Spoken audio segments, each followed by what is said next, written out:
un mot? Ah, si tu veux, hein. Alors, moi, c'est Daco. Ouais. J'ai inventé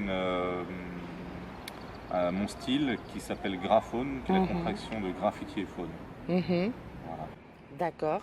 Et comment as-tu commencé? Dans quelles circonstances et pour quelles raisons? Alors, j'ai commencé quand j'avais 15-16 ans. Euh, J'en avais marre de dessiner sur des papiers et un copain m'a emmené peindre dehors sur un mur. Et j'ai commencé à utiliser les sprays, à faire des lettres vraiment toutes moches. Et puis à force d'en faire, voilà, j'ai aimé, et puis j'ai plus jamais arrêté. Qui sont les graffeurs qui t'ont influencé le plus et ceux que tu aimes toujours? Euh, En fait, j'ai pas vraiment de graffeurs qui m'ont influencé, mais j'ai tout l'univers du graffiti qui m'influence. Tout ce qui est image, architecture, design, tout ça, ça m'influence. J'ai D'accord. pas de nom spécifique parce qu'il y a du monde, beaucoup de monde qui m'intéresse. Et je découvre tous les jours un nouveau talent que j'aime. Donc il n'y a pas de, j'ai pas de nom spécifique. Quelles sont les relations entre les graffeurs en général? Ça dépend. Aujourd'hui, le graffiti a changé. Moi, je fais plus du graffiti. Je fais du muralisme, de la fresque sur mur. Dans le milieu graffiti, c'est assez dur. C'est des bandes rivales, voilà, ça c'est toujours resté. Par contre, il y a le graffiti qui est devenu aussi street art, où les mentalités sont beaucoup plus ouvertes et où les peintures de rue sont plus acceptées par les gens. Et dis-moi, et en général, cette histoire avec le légal et l'illégal dans ta tête? J'ai eu une histoire au Portugal où j'ai peint dans la rue et je me suis fait intercepter par la police. Oui. Et la police, alors j'ai été pris en plein flagrant délit. Et je lui montre ce que je fais véritablement, pas dans la rue, mais ce que je fais quand c'est légal, quand c'est des commandes. Et il me dit: ah, mais ça c'est beau, pourquoi tu fais pas ça à la place de ça?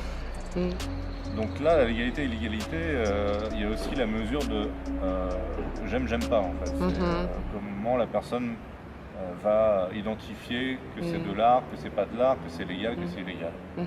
Voilà.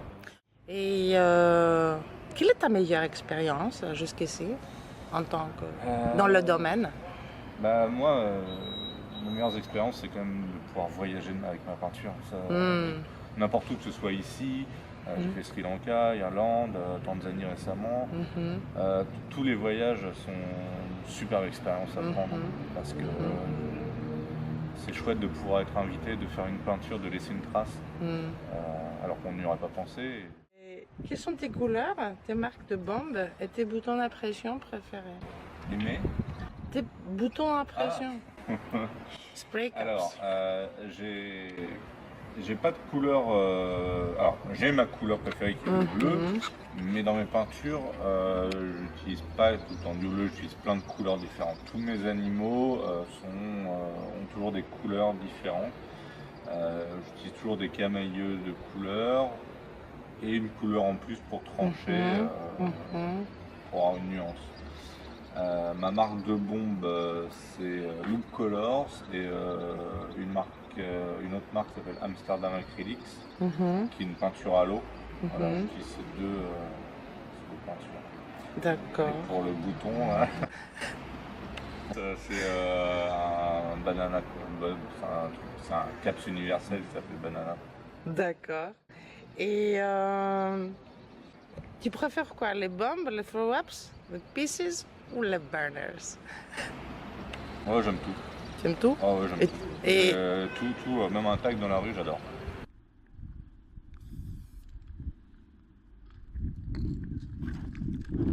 Et quand on ira en France, on verra quoi? Est-ce que tu peux donner un peu l'image? Bah, ça commence à... En France, les villes et les mairies, Paris, commencent à investir dans le street art et à créer une relation avec les gens en installant des peintures monumentales sur des buildings. Ou en faisant il y a des villages qui pareil font des peintures sur sur des immeubles pour créer des espèces de musées à ciel ouvert de street art. Et c'est vrai qu'en France, de plus en plus de villes le font. Et ça émerge depuis peu de temps en fait. C'est nouveau quasiment. Et tu aimes, tu approuves? Ah bah j'approuve parce que comme j'en fais aussi, je suis invité. En fait, j'approuve parce que au bout d'un moment, il faut sortir de ce qu'on connaît aussi. Et avoir des nouveaux défis, des nouvelles choses. Il y a un engouement, on nous appelle pour faire des choses. Donc nous, ça nous donne envie de le faire. Et on le fait plus caché. Et donc, ouais, c'est cool de pouvoir le faire et que des petits villages qui n'ont pas accès à ça parce qu'ils sont loin des grandes villes mettent en place ce genre d'initiative et les gens sur place sont émerveillés. Plutôt que de voir des murs gris, beige, Oui, tout à ils voient de la fait. peinture alors qu'ils n'ont jamais eu ça.